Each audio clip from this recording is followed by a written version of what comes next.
আবারও কি আরজি কর আন্দোলনের 3 বিপ্লবী নেতা দেবাশিস হালদার, অনিকেত মাহাতো, আশফাকুল্লাহ নাইয়া আন্দোলনে নামতে চলেছেন।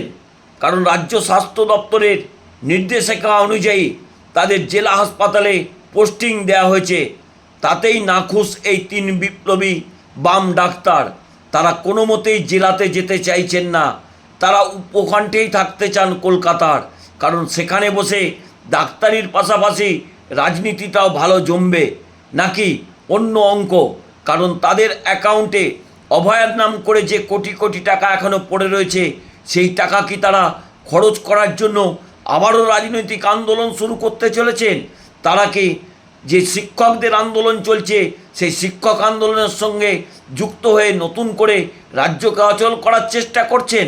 সেই কথাই কিন্তু বাংলার আকাশে বাতাসে ঘুরছে। হঠাৎ করে এতদিন পরে আবার এই 3 বিপ্লবীর হঠাৎ করে উত্থান নিয়েই কিন্তু প্রশ্ন উঠছে বঙ্গ রাজনীতিতে।